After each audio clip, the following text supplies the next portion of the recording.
সহজ লেসনে তোমাদের সকলকে স্বাগত। আজকের এই ভিডিওতে আমরা সপ্তম শ্রেণীর দ্বিতীয় পর্যায়ক্রমিক মূল্যায়ন 2024 সালের গণিত বিষয়ের সিলেবাস নাম্বার বিভাজন এবং একটি নমুনা প্রশ্নপত্রের সম্পূর্ণ উত্তর সহ আলোচনা করব।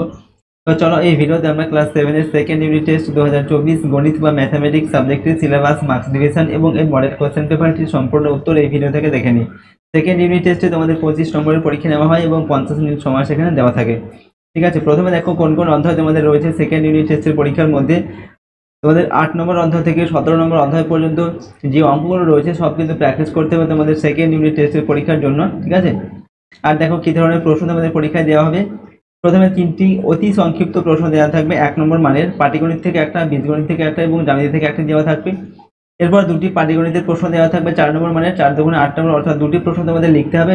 এখানে থাকবে তোমাদের 3টি প্রশ্ন দেওয়া থাকবে। ঠিক আছে, 11, 15 আর 17 এই 3টি অধ্যায় থেকে 3টি প্রশ্ন দেওয়া থাকবে 4 নম্বর মানের এবং 2টির উত্তর লিখতে হবে। এরপর বীজগণিত থেকে 2টি 3 নম্বর মানের প্রশ্নের উত্তর তোমাদের করতে হবে। বীজগণিতে যে 12 নম্বর অধ্যায় বীজগাণিতিক সূত্রাবলী, সেখান থেকে 3টি প্রশ্ন দেওয়া থাকবে, 2টির উত্তর লিখতে হবে। এরপর জ্যামিতি থেকে তোমাদের একটি প্রশ্নের উত্তর করতে হবে 4 নম্বর মানে 4 নম্বর। 8 নম্বর যে অধ্যায় তোমাদের ত্রিভুজ অঙ্কন, সেখান থেকে 2টি সম্পাদক দেওয়া থাকবে, যে কোনো একটি করতে হবে। আর রাশিবিজ্ঞান থেকে একটি 4 নম্বর মানের প্রশ্নের উত্তর তোমাদের করতে হবে। 16 নম্বর যে অধ্যায় দ্বিস্তম্ভ লেখো, সেখান থেকে 2টি প্রশ্ন দেওয়া থাকবে, যে কোনো একটি লিখতে হবে। ঠিক আছে, এরকম করে তোমাদের টোটাল 25 নম্বর প্রশ্ন দেওয়া থাকবে এবং 50 মিনিট সময় কিন্তু সেখানে দেওয়া থাকবে। চলো আমরা এখন এই প্রশ্নপত্র এবং তার উত্তরগুলো দেখে নিই। তার আগে অবশ্যই চ্যানেলটিকে সাবস্ক্রাইব করে রাখবে, সাথে বেল আইকনে প্রেস করে অল অপশনটিকে সিলেক্ট করবে এবং ভিডিওটিতে একটি লাইক করবে। ভিডিওটি বন্ধু বান্ধবীর সঙ্গে অবশ্যই শেয়ার করবে এবং কমেন্ট বক্সে নিজেদের মতামত লিখে জানাবে। আর এই সমস্ত প্রশ্ন এবং উত্তরের পিডিএফ ফাইলগুলো আমাদের সহজ লেসন অ্যাপের মধ্যে দেওয়া থাকবে। অ্যাপের লিঙ্ক ডেসক্রিপশন বক্সে দেওয়া আছে, সেখানে ক্লিক করে তোমরা এই অ্যাপটিকে ডাউনলোড করে নিতে পারো, অথবা আমাদের হোয়াটসঅ্যাপ নাম্বার রয়েছে 9907940716, এই নাম্বারে তোমরা হোয়াটসঅ্যাপে মেসেজ কিন্তু পাঠাতে পারো। এবার দেখো এই প্রশ্নপত্র এবং এর উত্তরগুলো 1 নম্বর দাগে দেওয়া আছে, নিচের প্রশ্নগুলির উত্তর লেখো বা উত্তর দাও। ঠিক আছে, 3টি প্রশ্ন এখানে দেওয়া আছে, মান হচ্ছে 1 নম্বর করে। নাম্বার এতে দেওয়া আছে 4 সেমি, 5 সেমি ও 9 সেমি বাহু বিশিষ্ট ত্রিভুজ আঁকা সম্ভব কিনা বলো। ঠিক আছে, এবং যুক্তি দিতে হবে। তো এখানে ত্রিভুজ 4 সেমি, 5 সেমি আর 9 সেমি বাহু বিশিষ্ট ত্রিভুজ আঁকা সম্ভব নয়। ঠিক আছে, আমরা এখানে লিখছি না, সম্ভব নয়। কারণ কি না, কারণ হচ্ছে ত্রিভুজের যে কোনো দুটি বাহুর যোগফল তৃতীয় বাহু অপেক্ষা বড় হয়। অর্থাৎ এই যে দুটি বাহুর যোগফল 4 আর 5 কত হয়, 9 হয়। তো এই 9 আর তৃতীয় বাহু কত, 9, তো সমান সমান হয়ে যাচ্ছে। এই প্রথম দুটি বাহুর বা শেষ দুটি বাহুর যে কোনো দুটি বাহুর যোগফল তৃতীয় বাহুর থেকে বড় হতে হবে, অর্থাৎ এই 9 এর থেকে বেশি হতে হবে, 10, 12 এরকম হতে হবে, তবেই কিন্তু ত্রিভুজ আঁকা সম্ভব হবে। নাম্বার বিতে দেখো এখানে একটি সংখ্যা দেওয়া আছে, বলা হচ্ছে সংখ্যাটির 1000 স্থান পর্যন্ত আসন্ন মান কত। তো এখানে এই সংখ্যাটির 1000 স্থান পর্যন্ত আসন্ন মান বের করার জন্য এখানে 1 যোগ করতে হবে এবং সংখ্যাটি 1 যোগ করে হবে এই সংখ্যাটা হবে। ঠিক আছে, এরপর নাম্বার সিতে এ বি কে দুটি বর্গের অন্তর হিসাবে প্রকাশ করো। তো এ বি কে দুটি বর্গের অন্তর হিসাবে প্রকাশ করতে গেলে আমাদের কি করতে হবে, এ বি এর সূত্রটা কি, a প্লাস বি বাই 2 এর whole square minus a minus b by 2 এর হোল স্কোয়ার। ঠিক আছে, এটা হচ্ছে আমাদের এ বি এর, ওকে, দুটি এ বি কে দুটি বর্গের অন্তরূপে প্রকাশ করলাম। এরপর হচ্ছে নাম্বার 2 এ যে কোনো দুটি প্রশ্নের উত্তর দাও, প্রশ্নের মান হচ্ছে 4 নম্বর করে। নাম্বার এতে দেওয়া আছে দুটি ধনাত্মক সংখ্যার একটি অপরটির দ্বিগুণ। ঠিক আছে, 2 গুণ। সংখ্যা দুটির গুণফল দেওয়া আছে 1/17/32 হলে সংখ্যা দুটি কি কি হবে তা নির্ণয় করো। তোমরা ধরছি একটি সংখ্যা x আর অপর সংখ্যা কি হবে, 2 গুণ মানে 2x হবে। তাহলে এবং সংখ্যা দুটির গুণফল এটা দেওয়া আছে, তার মানে কি করবো, x গুণ 2x সমান 1/17/32। এবার একটা গুণ করছি কি হবে, 2x² হবে। ঠিক আছে, এটা পূর্ণ ভাঙছি, 32 থেকে 32 আর 17 যোগ করছি, 49/32 হয়ে গেল। এবার x² সমান দুইটা দিক গুণ আছে, দিকে গেলে কি হবে, ভাগ হবে, তো 1 আর 2 হবে, তো কি হবে 32 × 64 এর উপর হচ্ছে 49। এবার আমরা x এর মান বের করবো, তো কি হবে, এখানে স্কয়ার উঠে যাচ্ছে, ডান দিকে কি হবে, রুট হয়ে যাবে। 49/64, 49 থেকে ভাঙছি 7 গুণ 7 আর 64 থেকে ভাঙছি 8 গুণ 8। তো দুটো 7 এর মধ্যে একটা 7 নেবো আর দুটো 8 এর মধ্যে একটা 7 নেবো, তো কত হয়ে গেল, x এর মান হচ্ছে 7 এর 8।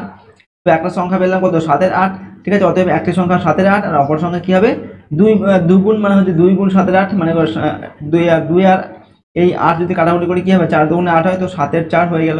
ঠিক আছে, একটা সংখ্যা হচ্ছে 7 এর 8, অপর সংখ্যা 7 এর 4।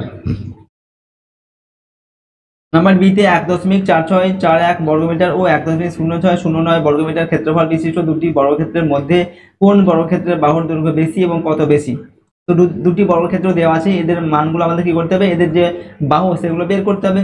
তার জন্য কি করব, দুটিরই আমরা বর্গমূল নির্ণয় করব। তো প্রথম বর্গক্ষেত্রে বাহুর দৈর্ঘ্য এই সংখ্যাটা রুট ওভার দেব, রুট দিয়ে কি করব, এটার কি আমরা দুটো সংখ্যায় দুটি ভাগে ভাগ করব। 1.21 ইন্টু 1.21 একটা দুটো থেকে একটা নিয়ে নেব, তো 1.21 মিটার হয়ে গেল প্রথম বর্গক্ষেত্রে বাহুর দৈর্ঘ্য। আর দ্বিতীয় বর্গক্ষেত্রে বাহুর দৈর্ঘ্য হচ্ছে রুট ওভার 1.0909। ঠিক আছে, এটা কি হবে, দুটি ভাগে ভাগ করলে কি হবে, 1.09 03 1.03। তো দুটির মধ্যে একটা নিয়ে নিচ্ছি, কত হচ্ছে 1.03 হচ্ছে। তো বড় কোনটা, 1.21টা বেশি, সুতরাং প্রথম বর্গক্ষেত্রে বাহুর দৈর্ঘ্য হচ্ছে বড়। তো আমরা কি লিখবো, অতএব প্রথম বর্গক্ষেত্রে বাহুর দৈর্ঘ্য 1.21 মাইনাস 1.0103। তো বিয়োগ করছি, বিয়োগফল 0.18 হবে। ঠিক আছে, 0.18 মিটার বেশি। এটা হয়ে গেল আমাদের উত্তর। এরপর দেখো নাম্বার সিতে 250 মিটার লম্বা একটি সেতু অতিক্রম করতে 150 মিটার লম্বা একটি ট্রেনের 30 সেকেন্ড সময় লাগলো, একটি লোহার খুঁটি অতিক্রম করতে ওই ট্রেনের কত সময় লাগবে।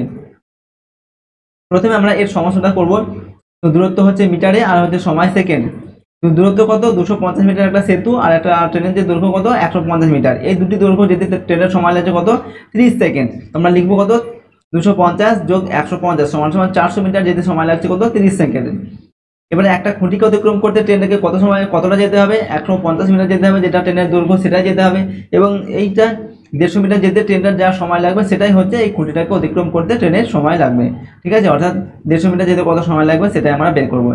তো প্রথমে আমরা সম্পর্ক বের করব। সম্পর্কটা লিখবো, দূরত্বের সঙ্গে সময়ের কি সম্পর্ক, সরল সম্পর্ক। দূরত্ব বাড়লে সময় বেশি লাগবে। এবার যেহেতু এটা সরল সম্পর্ক, তাই আমরা কি করব, এই যে অনুপাতটা আমরা এখানে পেয়েছি 400, তার নিচে 150 আছে, তো 150টা চলে যাবে উপরে, 400টা চলে আসবে নিচে। আর 30 গুণ, তারপর লিখবো 30 গুণ দিয়ে এটা লিখবো। এবার নিচে দুটো শূন্য কেটে যাবে, উপরে একটা এই দুটো শূন্য কেটে যাবে। উপরে থাকছে 3 গুণ 15, তো 3 15 45, নিচে হচ্ছে 4। তো 15 আর 4 আমরা পূর্ণ করে দিলাম, 11 পূর্ণ 1/4 সেকেন্ড হয়ে গেল। তো আমরা উত্তরটা কি লিখবো, অতএব একটি লোহার খুঁটি অতিক্রম করতে ওই ট্রেনের 11 পূর্ণ 1/4 সেকেন্ড সময় লাগবে। এরপর দেখো নাম্বার 3 এ যে কোনো দুটি প্রশ্নের উত্তর দাও। প্রশ্নের মান 3 নম্বর করে, 3 দুগুণে 6 নম্বর দেওয়া আছে। নাম্বার এতে বলা হচ্ছে কি 2x - 1/x 4 হলে x² প্লাস 1/4x² এর মান নির্ণয় করো। তো প্রথমে আমরা প্রথম যে রাশিটা দেওয়া আছে 2x - 1/x 4 এটা লিখলাম। এখান থেকে 2টা কমন নিচ্ছি, ব্র্যাকেটের মধ্যে থাকবে কি x - 1/2x থাকবে সমান সমান 4। তো x - 1/2x সমান সমান কি হবে, এই 2টা বাঁ দিকে গুণ আছে, ডান দিকে ভাগ হয়ে যাবে, অর্থাৎ 4 এর সঙ্গে 2 ভাগ হবে, তো কত হবে, 2 দুগুণে 4 হবে, এখানে 2 হয়ে যাবে। তো x - 1/2x সমান সমান আমরা কি পেলাম, 2 পেলাম। এবার আমরা কি করব, দ্বিতীয় রাশিটা যেটা দেওয়া আছে x² প্লাস 1/4x², এটার মানটা বের করব। প্রথমে কি করব, x² প্লাস 1/4x²টাকে আমরা কি লিখছি, 1/2x এর হোল স্কয়ার দিলাম। এবার এটা হয়ে যাচ্ছে আমাদের a স্কয়ার, এটা হচ্ছে b স্কয়ার। তো a square plus b square এর সূত্র কি, a minus b whole square plus 2ab, সেই হিসেবে আমরা এটাকে লিখলাম। এবার দেখো x - 1/2x এর মান কত পেয়েছি, 2 পেয়েছি। তো এখানে 2 স্কয়ার দিলাম, প্লাস এখানে x কেটে যাচ্ছে, 2 কেটে যাবে, থাকবে কত, শুধুমাত্র 1। এরপর কি করছে, 2 দুগুণে 4 আর প্লাস 1, তো 4 আর 5 হয়ে গেল। ঠিক আছে, তোমরা লিখবো অতএব নির্ণয় মান হচ্ছে 5। পরের প্রশ্ন নাম্বার বিতে 6x² - 1 সমান 4x হলে দেখাও যে 36x² প্লাস 1/x² সমান সমান 28। তো প্রথম রাশিটা আমাদের কি দেওয়া আছে, 6x² - 1 দেওয়া আছে সমান সমান 4x। ওকে, বা x সমান, এখানে আমরা কি করব, প্রথমে x টাকে কমন নিয়ে নিচ্ছি। ঠিক আছে, x টা কমন নিয়ে থাকবে এখানে 6x - 1/x সমান সমান 4x।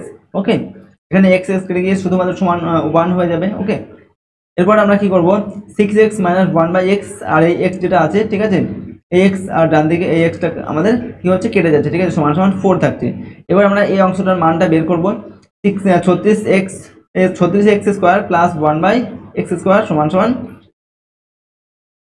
36x² টা আমরা 6x এর হোল স্কয়ার দিলাম, আর 1/x টাকে 1/x এর হোল স্কয়ার দিলাম। তাই a² প্লাস b² সেই ফর্মুলায় আমাদের চলে আসলো। তো a² প্লাস b² সূত্র কি, a - b² - 2ab। তো সেই ফর্মুলায় আমরা এটাকে লিখলাম। লেখার পর এখানে 6x - 1/x এর মান হচ্ছে 4, তো 4 এখানে বসিয়ে দিলাম, মানে স্কয়ার হবে। ওকে, আর এখানে x কেটে যাচ্ছে, 6 দুগুণে 12, তো এখানে 12 লিখলাম। তো 4 4 16 আর 12 হচ্ছে কত হয়, 28 হয়। তো দেখো আমাদের এখানে 28 প্রমাণিত হয়ে গেল। ঠিক আছে, এইভাবে এটাকে প্রমাণ করে দেখাতে হবে। নাম্বার সি, কে এর মান কত হলে c² প্লাস kc প্লাস 1/9 পূর্ণবর্গ রাশি হবে। কি করব, আমরা প্রথমে এই অংশটা লিখব। লেখার পর আমরা কি করছি, c² প্লাস এখানে 1/9 থেকে 1/3 এর হোল স্কয়ার দিলাম। এবারে এই c টাকে a ধরবো আর 1/3 টাকে b ধরবো। b ধরে আমরা a² plus 2b plus b² যে ফর্মুলা, সেই ফর্মুলা লিখব। তো c² plus 2 × c into 1/3 plus 1/3 এর হোল স্কোয়ার, মানে এটা কি হলো a plus b whole square সূত্র আমরা সূত্রে লিখলাম। তো সি হচ্ছে এ আর এ 1/3 মানে হচ্ছে বি, তো সি প্লাস 1/3 এর হোল স্কোয়ার। ঠিক আছে, এবার এটা আমাদের একটি পূর্ণবর্গ রাশি হয়ে গেল। তাহলে মাঝেরটা দেখো, মাঝে আমাদের কি দেওয়া আছে, সি আছে শুধু, আর কি এর মান তাহলে কত, কি এর মান হচ্ছে 2/3, 2 ইন্টু 1/3 মানে কত, 2/3। তাহলে আমরা লিখবো কি এর মান হচ্ছে 2/3। 4 নম্বর থেকে যে কোনো একটি প্রশ্নের উত্তর দাও। প্রশ্নের মান দেওয়া আছে 4 নম্বর। নাম্বার এতে দেওয়া আছে স্কেল ও পেন্সিল কম্পাসের সাহায্যে একটি ত্রিভুজ অঙ্কন করো যার দুটি কোণ যথাক্রমে 60 ডিগ্রি করে এবং অন্তর্ভুক্ত বাহু 6 সেন্টিমিটার। ত্রিভুজটি কি ধরনের হবে? এটা আমাদের কি করতে হবে, দুটি একটা ত্রিভুজের একটা বাহু দেওয়া হচ্ছে কত, 6 সেন্টিমিটার। তো প্রথমে একটি ত্রিভুজ একটা বাহু এঁকে নেবে এবং সেখান থেকে 6 সেন্টিমিটার কেটে নেবে। তারপরে বাঁ দিকে তোমরা কি করবে, একটি কম্পাসের সাহায্যে 60 ডিগ্রি কোণ আঁকবে এবং ডান দিকে একটি 60 ডিগ্রি কোণ আঁকবে। কোণটা এঁকে কি করবে, এই লাইন আর এই লাইনটা যুক্ত করে দিলেই কিন্তু এটা এ বি সি একটা ত্রিভুজ হয়ে যাবে, যার এই যে বি কোণ আর সি কোণ হবে 60 ডিগ্রি করে, আর বি সি যে বাহু এটা হচ্ছে 6 সেন্টিমিটার। এবং এটা যদি 60 ডিগ্রি হয়, এটা 60 ডিগ্রি, তাহলে এ কোণটাও হবে 60 ডিগ্রি। সুতরাং এটার যে তিনটি কোণ যেমন সমান, তিনটি বাহুও কিন্তু সমান হবে। সুতরাং এটা হচ্ছে একটি সমবাহু ত্রিভুজ। তো আমরা লিখবো এই ত্রিভুজটি হচ্ছে একটি সমবাহু ত্রিভুজ। নাম্বার বিতে দেওয়া আছে 6.7 সেন্টিমিটার বাহু বিশিষ্ট সমবাহু ত্রিভুজ অঙ্কন করো। তো কি করবে, এটার জন্য তোমরা একটা প্রথমে একটা লম্বা একটি সরলরেখা আঁকবে, তারপর সেখান থেকে 6.7 সেন্টিমিটার কেটে নেবে। তারপর বিতে বসিয়ে এদিকে একটা চাপ করবে এবং চাপ কাটবে, এবং সিতে বসিয়ে এদিকে একটা চাপ কাটবে, এবং এই দুটো এ বি আর এসি যোগ করে দিলে কিন্তু এটা 6.7 সেন্টিমিটার বাহু বিশিষ্ট একটি সমবাহু ত্রিভুজ কিন্তু এটা একটা অঙ্কিত হয়ে যাবে। ঠিক আছে, 5 নম্বর থেকে যে কোনো একটি প্রশ্নের উত্তর দাও। প্রশ্নের মান দেওয়া হচ্ছে 4 নম্বর। এখানে নাম্বার এতে দেওয়া আছে একটি বিদ্যালয়ের বার্ষিক ক্রীড়া প্রতিযোগিতায় বিভিন্ন খেলায় অংশগ্রহণকারী ছাত্রছাত্রীর হিসেব নিচে দেওয়া হলো। কি দেওয়া আছে দেখো, এখানে খেলা দেওয়া আছে ছাত্রের সংখ্যা আর ছাত্রীর সংখ্যা। খেলা হচ্ছে high jump, long jump, kho kho আর দৌড়। তো হাই জাম্পে ছাত্রের সংখ্যা 400 এবং ছাত্রীর 300, আর লং জাম্পে ছাত্র হচ্ছে 350, ছাত্রী 325, খোখোতে ছাত্র হচ্ছে 200, ছাত্রী হচ্ছে 350। দৌড় প্রতিযোগিতায় 375 হচ্ছে ছাত্র আর 240 হচ্ছে কত, ছাত্রের সংখ্যা। তো এইগুলো থেকে আমাদের কি করতে হবে, এই তথ্য থেকে দ্বিস্তম্ভ লেখ তৈরি করতে হবে। ঠিক আছে, তো দেখো প্রথমে আমরা তথ্যটা এখানে লিখে নিলাম। এই লিখে নেওয়ার পরে আমরা একটি স্তম্ভ তৈরি করব। ঠিক আছে, দেখো 0, 50, 100, 150, 200, 250, 300, 350, 400 এবং 450 এরকম করে আমরা প্রথমে এরকম লাইনগুলো টেনে নেব।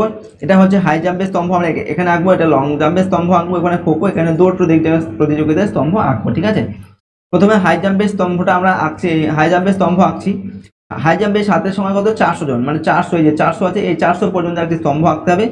আর ছাত্রী হচ্ছে 300, তো ছাত্রী হচ্ছে এই যে 300 পর্যন্ত স্তম্ভটা আঁকতে হবে। এটা হচ্ছে হাই জাম্প, তো এটা হচ্ছে ছাত্রের সংখ্যা, আর যে অরেঞ্জ কালার এটা হচ্ছে ছাত্রীর সংখ্যা। ঠিক আছে, এরপর লং জাম্পে হচ্ছে 350 জন হচ্ছে ছাত্রের সংখ্যা, তো 350 পর্যন্ত লাইন টানবো লং জাম্পের ক্ষেত্রে, ছাত্রের ক্ষেত্রে। আর ছাত্রীর ক্ষেত্রে কত, 325 হবে, তো 325 মানে 350 আর 350 মাঝামাঝি হবে 325। এরপর খোখো হচ্ছে 200 হচ্ছে ছাত্র, তো 200 লাইন পর্যন্ত স্তম্ভ আঁকবো। আর 350 হচ্ছে ছাত্রী, তো 350 এই যে 350 পর্যন্ত স্তম্ভ আঁকবো ছাত্রীর জন্য। ঠিক আছে, দৌড় প্রতিযোগিতায় 375 হচ্ছে ছাত্র, তো 375 মানে 300, 350 আর 400 এর মাঝামাঝি সময় মাঝখানে হবে। ঠিক আছে, এরপর ছাত্রী হচ্ছে 240, তো 240 এই যে 250 একটুখানি নিচে আসবে। ঠিক আছে, এই পর্যন্ত হবে স্তম্ভ। তো এরকম করে কিন্তু স্তম্ভ এঁকে দেখাতে হবে। এগুলো হচ্ছে আমাদের ছাত্রীর সংখ্যা, আর এক একক সমান হচ্ছে 50 জন ছাত্রছাত্রীর সংখ্যা, যে এগুলোর মাঝের ব্যবধান হচ্ছে কত, 50 জন করে। তো এরকম করে কিন্তু এই সমাধানটা আমরা করব। এরপরের প্রশ্ন দেখো কি দেওয়া আছে, নাম্বার বিতে টেবিলে বিভিন্ন পর্বত শৃঙ্গের উচ্চতাগুলি দেখো এবং ছক তৈরি করো। কাগজে 1 একক সমান 1000 মিটার উচ্চতা ধরে স্তম্ভ লেখন অঙ্কন করো।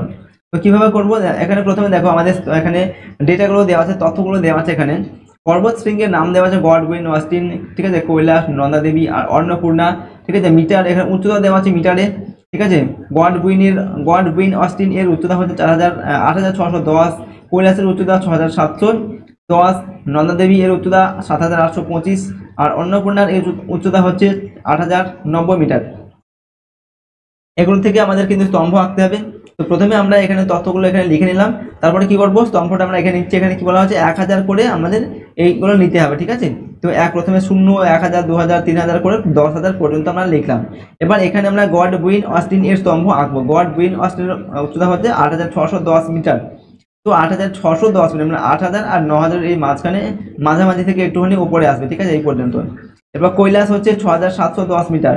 তো 6,710 মিটার, 6,000 আর 7,000, মানে 7,000 থেকে একটুখানি নিচের দিকে হবে, ঠিক আছে, এখানে এই পর্যন্ত হবে। এরপর নন্দা দেবী, এটা হচ্ছে কত 7,875 মিটার। তো 8,000 থেকে একটুখানি নিচের দিকে হবে, এই পর্যন্ত হবে। এরপর অন্নপূর্ণা হচ্ছে 8,090, তো 8,000 থেকে একটুখানি উপরের দিকে উঠবে, ঠিক আছে, 8,090 পর্যন্ত। তো এরকম করে স্তম্ভগুলোকে আঁকতে হবে। এগুলো হচ্ছে আমাদের উচ্চতা, আর এগুলো হচ্ছে 1 একক, মানে হচ্ছে কত 1,000 মিটার। যে এই যে এই মাঝের অংশগুলো বা মাঝের দৈর্ঘ্যগুলো হচ্ছে 1,000 মিটার করে এদের উচ্চতা, ঠিক আছে। তো এইভাবে আমরা এই স্তম্ভটিকে আঁকলাম। ওকে, তো দেখো আজকের এই ভিডিওতে আমরা ক্লাস 7-এর সেকেন্ড ইউনিট টেস্টে তোমাদের গণিত বিষয়ের সিলেবাস, নাম্বার বিভাজন এবং একটি নমুনা প্রশ্নপত্রের উত্তর সহ কিন্তু আমরা আলোচনা করলাম। সমস্ত প্রশ্নোত্তরগুলো তোমরা ভালোভাবে প্র্যাকটিস করবে, কারণ এই প্রশ্নোত্তরগুলো তোমাদের সেকেন্ড ইউনিট টেস্টের জন্য কিন্তু খুবই গুরুত্বপূর্ণ। ওকে, আর যদি এই চ্যানেল নতুন হয়ে থাকে চ্যানেলটিকে সাবস্ক্রাইব করে রাখবে এবং পাশের বেল আইকনে প্রেস করে অল অপশনটিকে সিলেক্ট করবে। ভিডিওটিতে একটি লাইক করবে, ভিডিওটি বন্ধু বান্ধবের সঙ্গে শেয়ার করবে, কমেন্ট বক্সে নিজেদের মতামত লিখে জানাবে, ঠিক আছে। এবং এই সমস্ত প্রশ্নের উত্তরের পিডিএফ ফাইলগুলো আমাদের সহজ লেসন অ্যাপের মধ্যে দেওয়া আছে, চাইলে তোমরা অ্যাপটিকে ডাউনলোড করে নেবে। অ্যাপের লিঙ্ক ডেসক্রিপশন বক্সে দেওয়া আছে, অথবা আমাদের হোয়াটসঅ্যাপ নাম্বার রয়েছে 9907940716, এখানে তোমরা হোয়াটসঅ্যাপে মেসেজ পাঠাতে পারো। তো আজকের এই ভিডিওটিকে আমরা এখানে শেষ করছি। সম্পূর্ণ ভিডিওটি দেখার জন্য অসংখ্য ধন্যবাদ।